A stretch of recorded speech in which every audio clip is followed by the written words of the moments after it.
A cold-hearted billionaire thought he could give his disabled son everything until a waitress's simple hug showed him what he was truly missing. Ethan Malcolm was one of the richest men in America. His face often appeared on magazine covers, business news, and even giant billboards in Times Square. People called him a genius. Some called him a visionary. But most people only knew him as a cold, serious man who built a tech empire from nothing and never smiled. He wore expensive suits, lived in a mansion, and moved from one important meeting to another like a machine. But behind that powerful image, there was something deeply broken inside him. Something he never talked about, not even to himself. Years ago, Ethan was not this cold. He used to laugh, used to dance in his living room with his wife, Clara, and he used to dream of a happy family. When Clara became pregnant, he was nervous, but excited. They had made a list of baby names and painted the baby room with tiny stars on the ceiling. Ethan wasn't rich back then, just a young software engineer with big dreams and a bigger heart. The day their son Leo was born, Ethan cried for the first time in years. He had held Leo in his arms, and for a moment, the world had felt perfect. But things didn't stay perfect. When Leo was still a baby, doctors noticed something unusual. He wasn't moving like other babies his age. At first, Ethan and Clara thought it was just a delay. But after many tests, the truth came out. Leo had cerebral palsy. The diagnosis hit them like a hammer. Ethan tried to stay strong for Clara, but inside, he was breaking. Clara, on the other hand, devoted herself completely to Leo's care. She read every article, watched every video, and took Leo to therapy sessions every week. Their lives changed. But their love kept them together. Then came the accident. Clara was driving back from a late-night appointment with Leo's therapist when a truck driver, half asleep, ran a red light and crashed into their car. Leo survived, but Clara didn't. Ethan got the call while he was preparing a presentation at work. He dropped his laptop, ran out of the office, and raced to the hospital, but it was too late. Clara was gone. Just like that, the one person who held everything together had disappeared. That night, Ethan didn't sleep. He stared at the wall until morning. Something inside him had died along with Clara. From that day forward, he became a different man. He poured himself into work, stayed late in the office, avoided family photos, and started traveling more for business. Leo, still a small boy needing love and attention, was cared for by nannies, nurses, and therapists, but never by his. Father Ethan couldn't bear to look at Leo for long.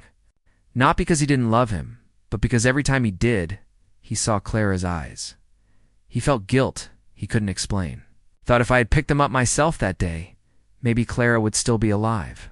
He blamed himself. He also felt helpless. He didn't know how to care for a disabled child. So instead of trying, he withdrew.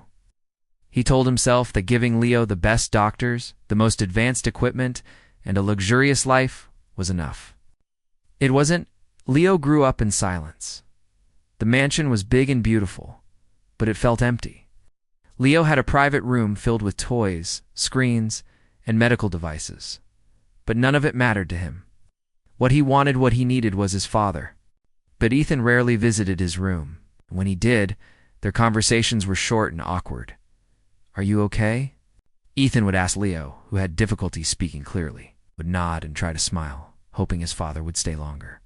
But Ethan would always say, "I have a meeting," or "we'll talk later," and walk away.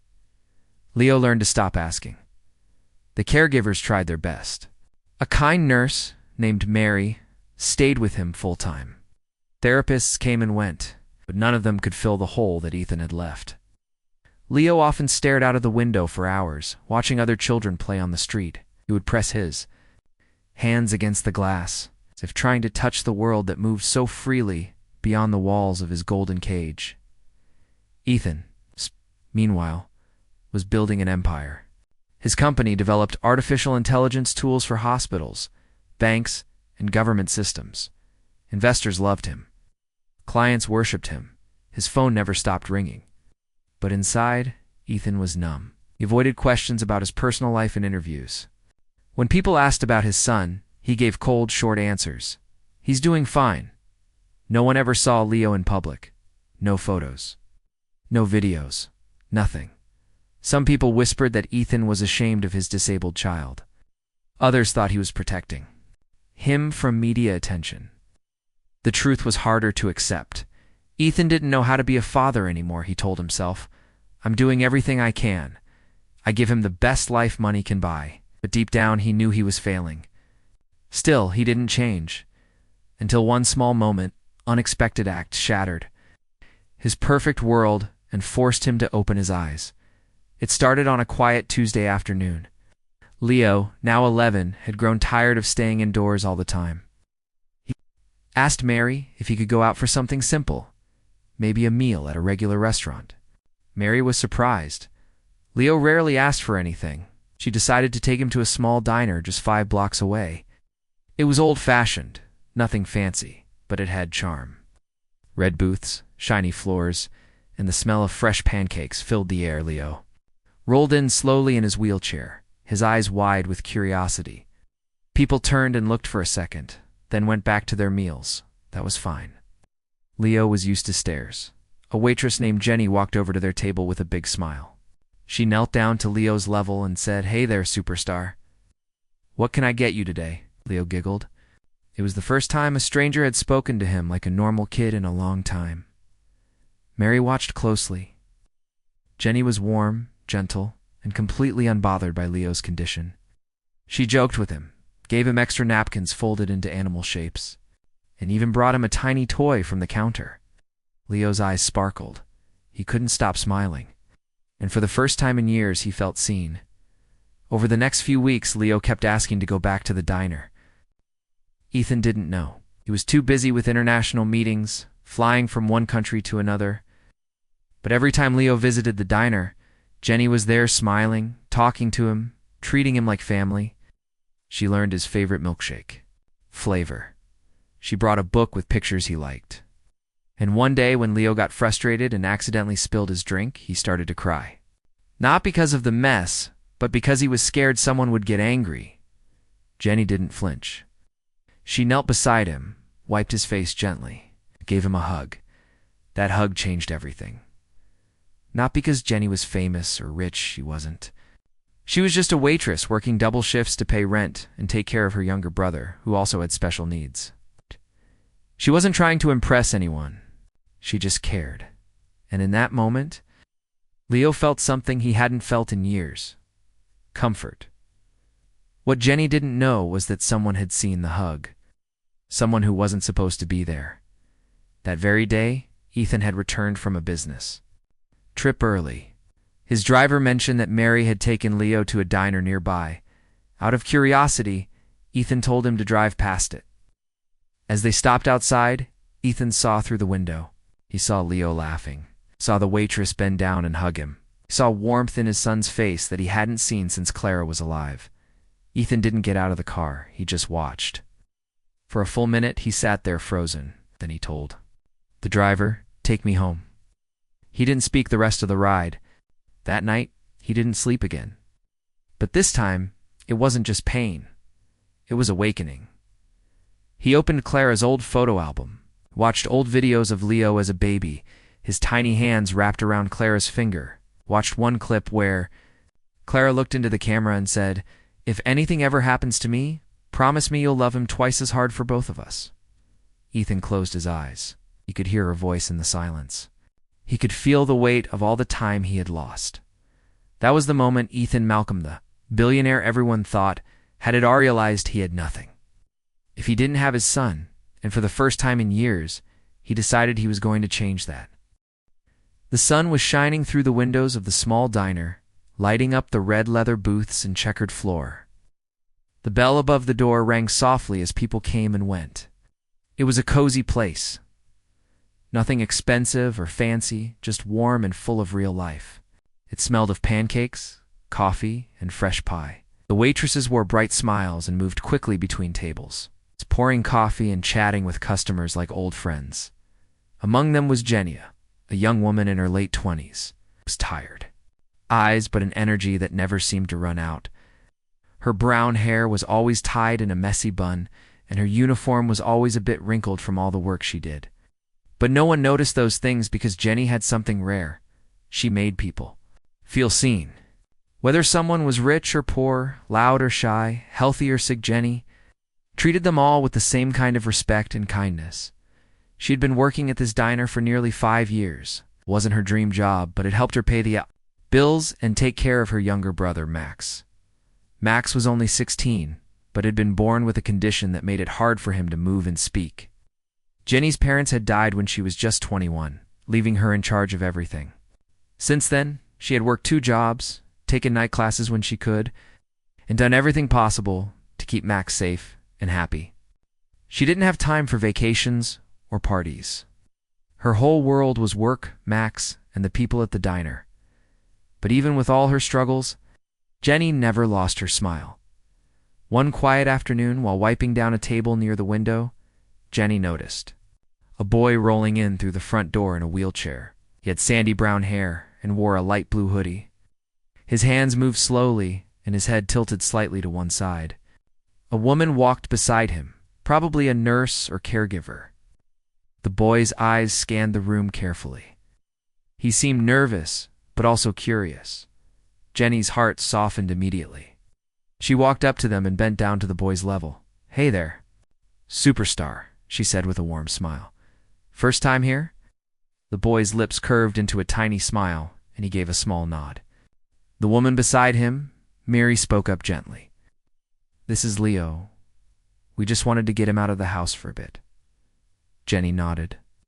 "Well, Leo, you just made this place 100 times cooler by showing up." Leo chuckled softly. He wasn't used to strangers talking to him like that. Most people either looked away or spoke in slow, awkward tones, as if they didn't know how to act around him. But Jenny was different.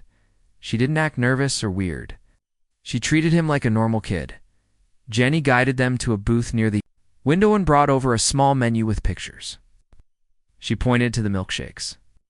"This one tastes like heaven, and this one tastes like birthday cake. Pick, and I'll bring it over faster than lightning." Leo pointed to the chocolate. Juan gave her a thumbs dash up. From that day on, something special began. Every week, Mary brought Leo to the diner at least once, sometimes twice, and every time Jenny was there to greet him like an old friend. She started remembering his favorite foods. She learned the way he liked his napkins folded. She even started bringing him little trinkets like a spinning top, a puzzle keychain, or a cartoon sticker she found in her brother's room. Leo started looking forward to these visits like nothing else in his week. At home, things were still quiet. His father, Ethan, remained busy, though something had shifted in Ethan's heart after watching Leo through the diner window that day. Hadn't yet figured out how to show it. So Leo continued living mostly with his nurses and therapists. But the diner visits gave him a taste of something he didn't even know he was missing: freedom, friendship, and fun. Jenny noticed things that others ignored. When Leo got tired, she brought him extra pillows, and he struggled to hold his straw. She cut it shorter without saying a word. She made small changes that showed she was paying attention. It meant the world to Leo. He felt respected, and over time, something else happened. Leo began to open up more. At first, he only smiled or nodded. Then he started using a small speech device that Mary carried for him. It was slow and mechanical, but Jenny never showed impatience. She waited, listened, and responded with genuine interest. They developed little jokes. One time when Jenny accidentally dropped a spoon on the floor and Leo laughed, she said, "Hey, you laughing at me?" And he clicked the button that said, "Totally." They both burst into laughter. Mary, who had cared for Leo for years, watched this growing connection with surprise. She had seen many nurses, teachers, and therapists try to reach Leo emotionally, but none of them had connected with him like Jenny had. It wasn't about training or experience. It was about heart. One chilly Thursday, something unexpected happened. Leo was in a cheerful mood. Jenny had brought him a small dinosaur keychain and told him, "You look like the kind of guy who could tame a T-Rex." He laughed so hard that people from the next table turned to smile at them. He was trying to use his straw to drink his milkshake when his hand slipped and the glass tipped over, splashing chocolate all over the table and on his hood. In a second, Leo's joy disappeared. His body stiffened, his breathing quickened. and his eyes filled with tears. He couldn't speak fast enough to explain what he was feeling, but Mary knew what was happening. He was panicking. This had happened before. Leo was afraid that someone would get angry. He hated causing trouble. At school, some kids had mocked him when he spilled things. One teacher had once scolded him in front of the class. Tears rolled down his cheeks. His hands began to shake. But before Mary could even react, Jenny was already on her knees beside Leo. She didn't care about the spilled drink or the mess. She gently took Leo's trembling hands in hers and whispered, Hey, it's okay. It's just a milkshake. It doesn't matter, all right?" Leo looked into her eyes. No one was angry. No one was yelling. Jenny pulled out a clean napkin and dabbed his face softly. Then, without a second thought, she leaned in and hugged him. A warm, calm, safe hug. She didn't say anything fancy. She didn't try to fix the moment. She just let him feel. Loved, Leo melted into the hug. It was something he hadn't felt in years, not since his mother died. That simple hug spoke louder than 100 words. It told him, "You're safe. You're not a problem. You're cared for." The other customers in the diner glanced over briefly, then returned to their meals. No one stared. No one judged. It was just a moment between two people who understood each other. From that day, Jenny became more than just a friendly waitress to Leo. She became a part of his emotional world, a world that had been locked away for too long. What Jenny didn't know, though, was that this small, beautiful act of kindness had not gone unnoticed. Outside the diner across the street, a black luxury car was parked quietly. Inside sat Ethan Malcolm, the billionaire father himself. He hadn't planned to come, but curiosity had pushed him to see for himself what was drawing his son to this place. He had told his driver to park far enough so no one would notice him. Ethan had watched the entire scene unfold through the window. He saw the laughter, the spilled milkshake, the panic in Leo's eyes, and the hug. That hug hit Ethan harder than anything in years. He felt something break inside his chest, something he had buried deep. Guilt, sorrow, love. Leo had never hugged him like that, not in a long time. Ethan leaned back in his seat, closed his eyes, and felt a tear slide down his cheek. The driver said nothing. He had worked for Ethan long enough to know when to stay silent. That night, Ethan didn't touch his dinner. He sat alone in the study, staring at an old photo of Clara holding Leo when he was a baby. He whispered, "I'm sorry," to no one in particular. But he also made a decision that night. He needed to know more about this waitress. Who was she? Why was she so kind to his son? What made her different from the professionals he had hired? With impressive degrees and high salaries? He wasn't just curious. He was desperate, because in that moment, Ethan finally understood something he had refused to accept for years. Money could buy care, but it couldn't buy love. And his son, more than anything else, needed love. He didn't know yet what he was going to do. He didn't have a plan. But he knew one thing clearly, that Waitress had given Leo something he himself had failed to give, and whatever it took, Ethan was going to find a way to fix it before it was too late. It had been almost a week since Ethan saw the moment that had shaken him deeply, the moment when a simple waitress hugged his son in a small diner. That scene had played again and again in his mind, like a memory refusing to let go. He had not spoken to anyone about it, not even to his assistant, who noticed his silence more than usual. Ethan wasn't used to being emotionally affected. He was a man of logic, of numbers, of big deals and closed hearts. But something had changed inside him, and it felt like a door he had locked long ago was now slowly creaking open. He had always believed he was doing what was best for Leo. Expensive therapists, special equipment, private medical experts gave Leo everything money could buy, but he had stayed emotionally distant, always busy, always hiding behind work and duty. He had told himself for years that he wasn't strong enough to deal with Leo's condition. Seeing his son reminded him too much of Clara. It had become easier to avoid the emotional pain than face it. But that hug, that one hug from the waitress Jenny, had done something he couldn't explain. He had seen something in Leo's face that he hadn't seen in years. Real happiness, joy, safety, in the way Leo had responded to her. Like she was the only person in the world who truly understood him, made Ethan question everything he believed. About parenting, about care, about love. For 3 days, Ethan didn't go to the office. He sat at home, walking through the halls of his mansion, thinking about Clara, about Leo, about the time he had lost. He opened drawers that hadn't been, touched in years' photo albums, baby shoes, drawings Leo had made as a toddler. He found a birthday card Clara had written for Leo's 3rd birthday. Inside it said, "Even if you never speak a word, I will always hear your heart." Ethan held the card in his hands and cried silently. One evening, he decided he had to go back to the diner, not as a billionaire, not even as Leo's father, but as a man who needed to understand what he had failed to give. He dressed simply, jeans, a hoodie, and a cap pulled low over his face. He didn't bring his usual bodyguards or a driver.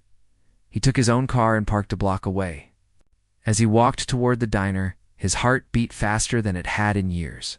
He was nervous, and he didn't know why. Maybe it was guilt.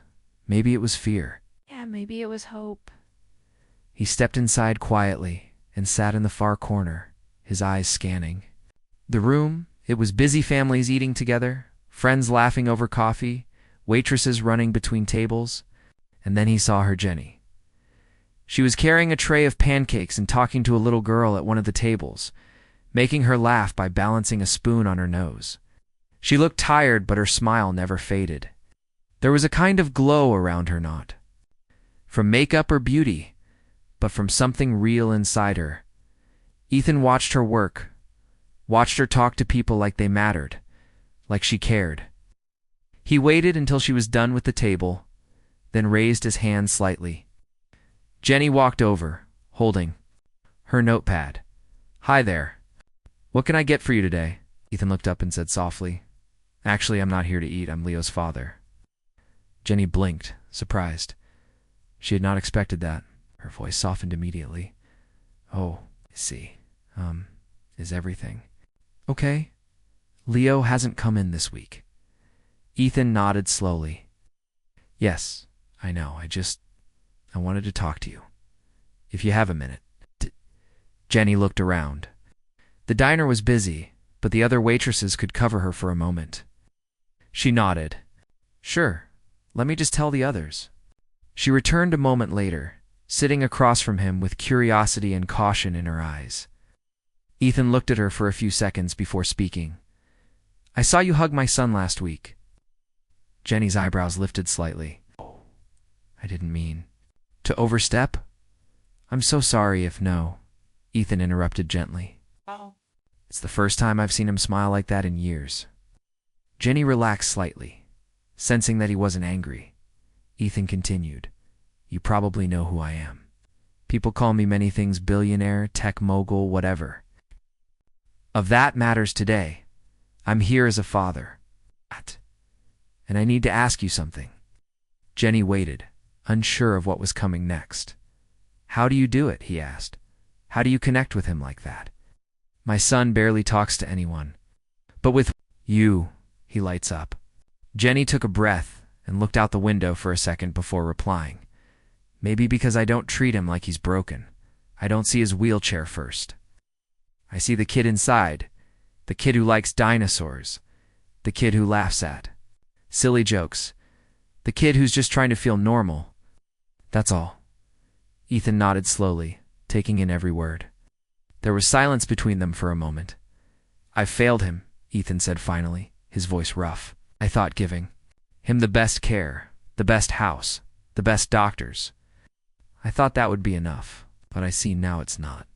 Jenny looked at him with gentle eyes. "Maybe you didn't fail. Maybe you just forgot what he really needed." Ethan looked down at his hands. "I want to fix it. I want to be better. I don't know how." Jenny didn't answer right away. Then she said something that surprised him. "You start small. You show up.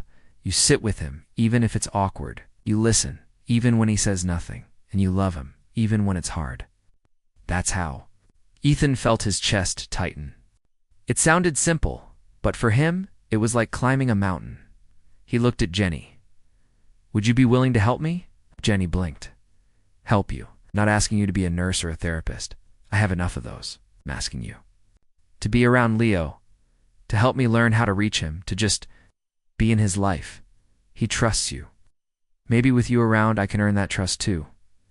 Jenny was silent. It was a big ask. She had a life, responsibilities, her brother Max. But she could also see something real in Ethan's eyes, a man who had been lost for too long and was finally asking for direction. "I don't need your money," she said finally, "but I'll help. On one condition." Ethan looked up.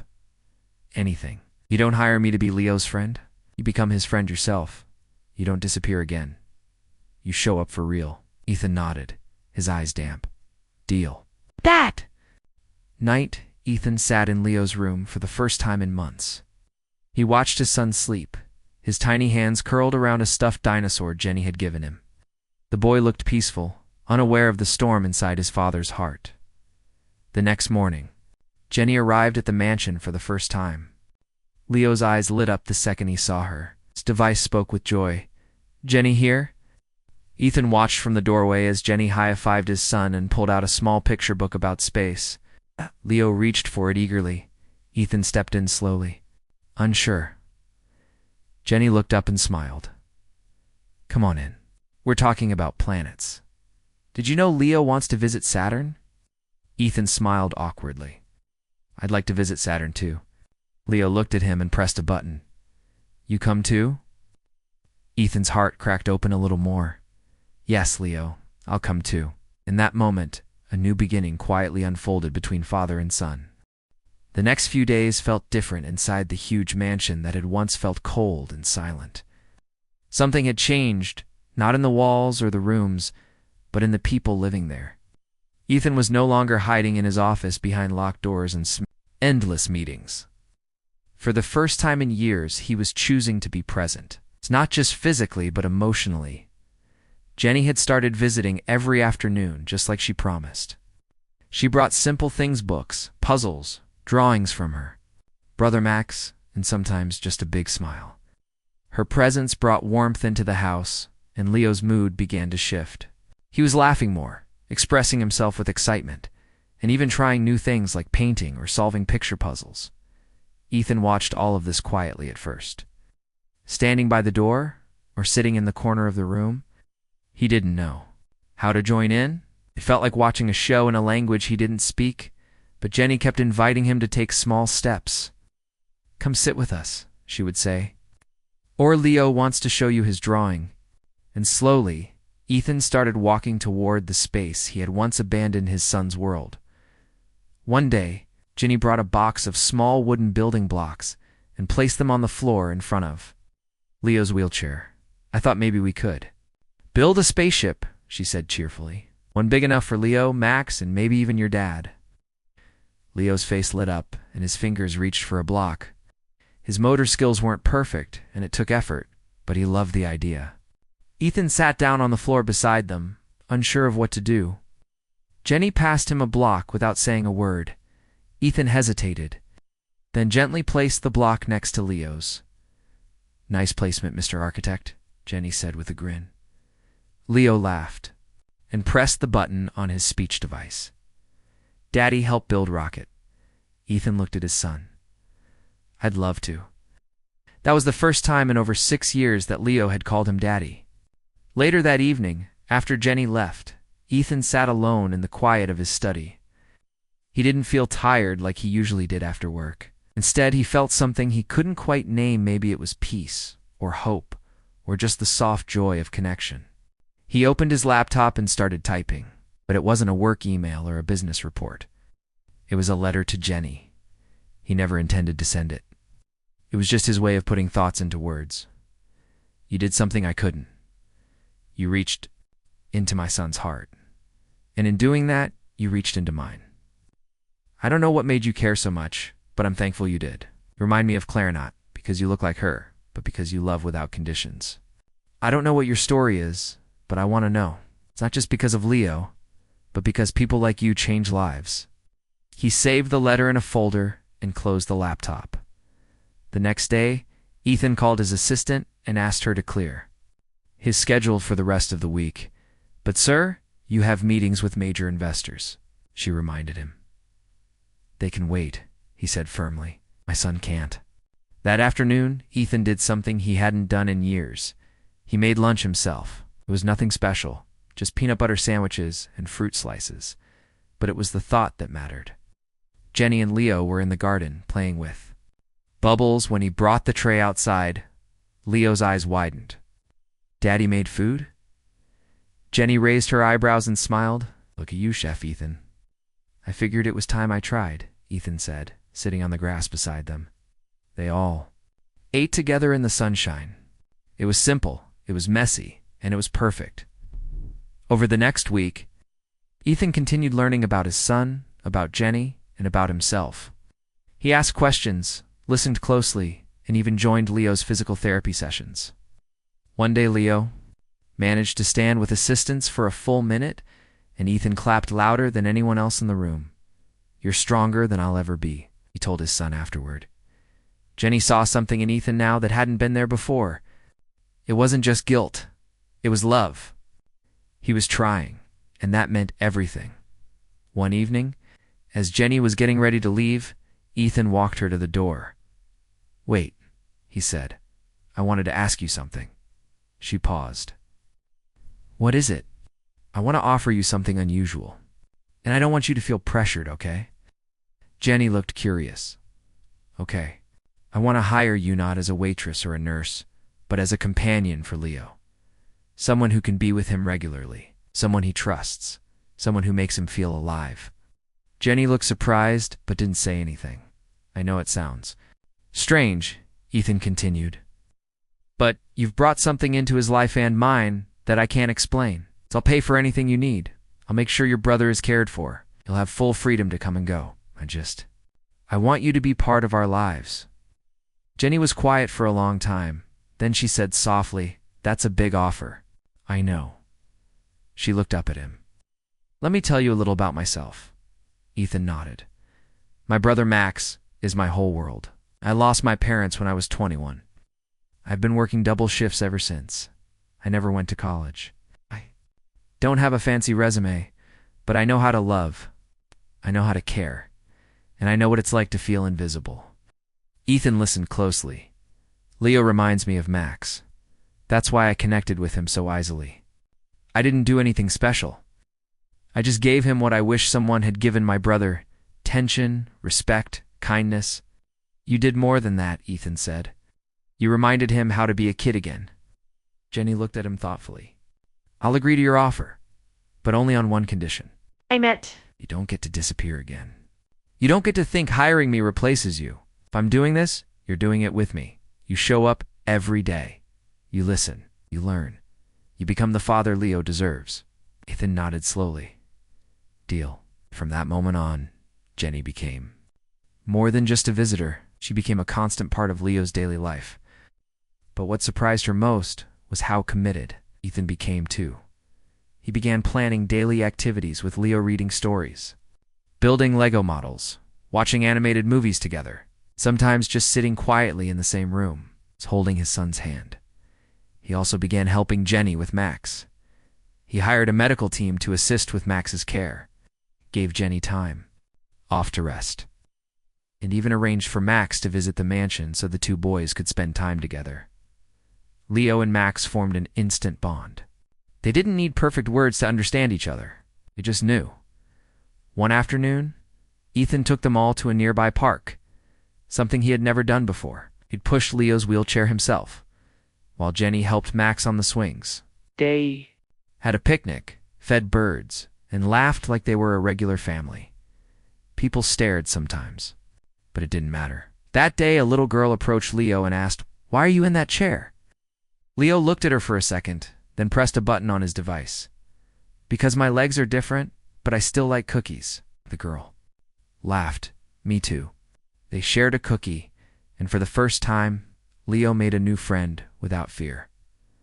That night, as Ethan put Leo to bed, his son looked up at him with sleepy eyes and said through the device, "I'm happy." Ethan's heart swelled. "Me too, buddy. Me too." As he walked out of the room, he found Jenny standing in the hallway. "You did it?" she said with a smile. "No," Ethan replied. "We did it." What started as a hug in a diner had turned into something bigger than anyone could have imagined. A waitress with a big heart had walked into a broken billionaire's life and showed him what love really looked like. And for the first time in a long time, Ethan Malcolm felt something stronger than guilt, wealth, or success. He felt whole. The air inside the mansion was no longer heavy. It didn't feel cold or lifeless like before. There was laughter, now real, free laughter. There were toys on the floor, crayons on the dining table, children's drawings taped to the fridge. The rooms that once echoed with silence were now alive with voices, music, and love. Something magical had happened in that home, something that no amount of money could ever buy. It had started with a simple hug. A waitress with a kind heart had shown love to a little boy who rarely received it. That one moment had started a wave of change that swept through an entire family. Ethan Malcolm, once known only as a rich, serious, and distant man, was no longer the same. He had discovered the most important truth of all that love, time, and connection were worth more than all the money in the world. Every morning now began with a routine that Ethan used to avoid. He would walk into Leo's room, greet him with a smile, and help him get ready for the day. He had learned how to adjust his son's wheelchair, how to help him change clothes gently, and how to make breakfast exactly the way Leo liked it. Sometimes the toast was too brown or the juice was too cold, but Leo never complained. He was just happy that his father was there. Jenny was still a regular part of their lives. She had accepted Ethan's offer, not because of the money, but because she believed in the change she saw. Her bond with Leo had only grown deeper, and so had her friendship with Ethan. She no longer called him Mr. Malcolm. Now he was simply Ethan. Max, Jenny's younger brother, was doing better too. With Ethan's support, Max had received proper care, new medical equipment, and even tutors who visited him at home. He smiled more often now. He and Leo had become best friends. They played games together, watched cartoons, even made up their own silly songs that made everyone laugh. One afternoon, they were all sitting in the garden. Jenny looked at Ethan and said, "You know, I used to think rich people were all cold and heartless." Ethan smiled. "You weren't wrong. I was exactly that, but not anymore," Jenny said. "You've changed a lot." Ethan nodded slowly. "You were the reason. You opened a door I'd closed for years. And Leo, he gave me a second chance." There was silence for a moment. The good kind. The kind where everyone just felt peaceful. Ethan had started sharing more of his time with other families too. After seeing the difference love and care could make in Leo's life, he decided he wanted to help others who were struggling. He met parents who had children with disabilities but no money for therapy or equipment. He met single mothers working 2 jobs to afford medical bills.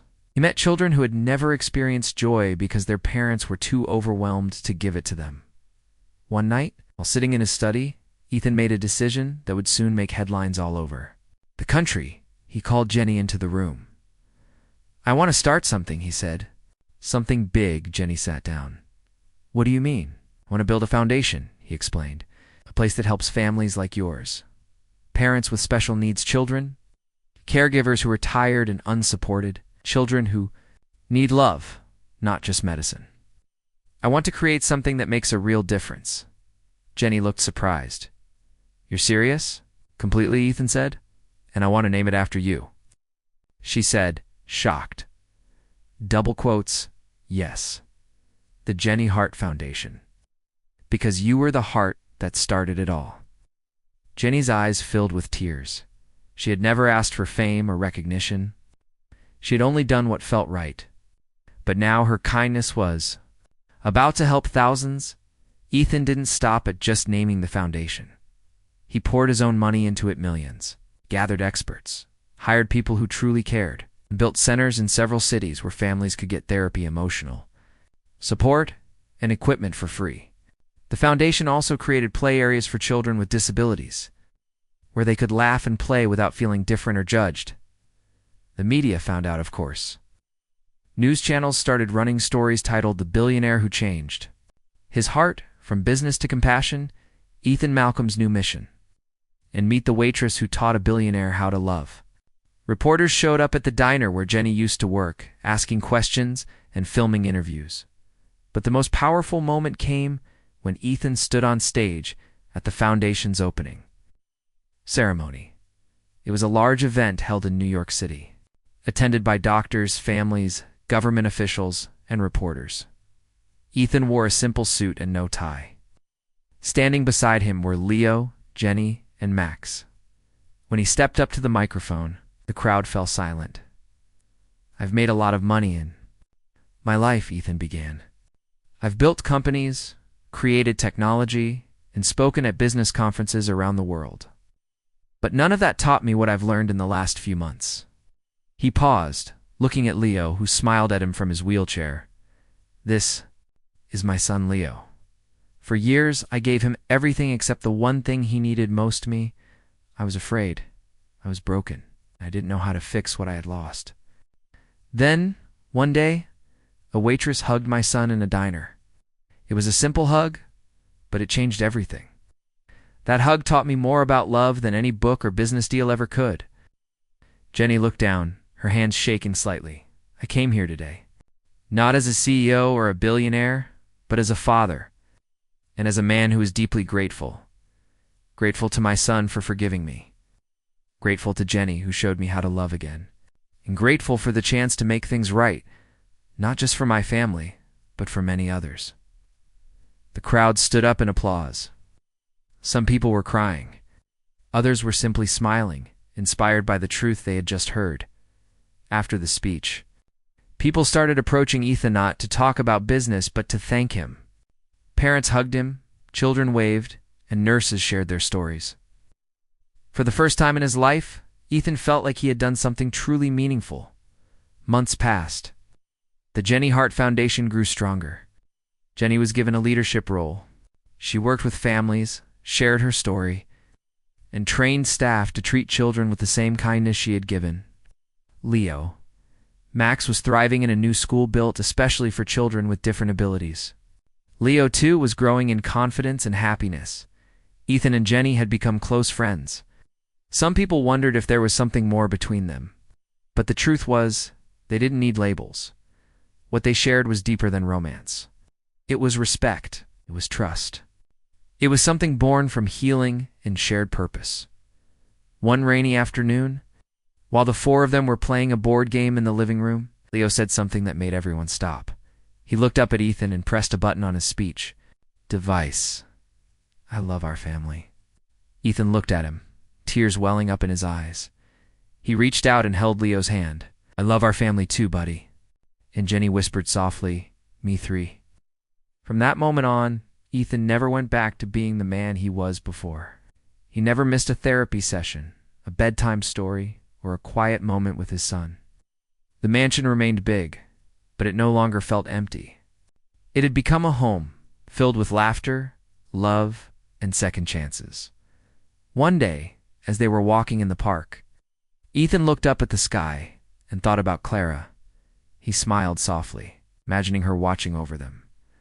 "I hope you're proud," he whispered in his heart. He knew she was. Because in the end, a billionaire had discovered something far greater than success. He had discovered the power of a simple hug, the strength of a child's love, and the extraordinary gift of a kind-hearted waitress who had changed their lives forever.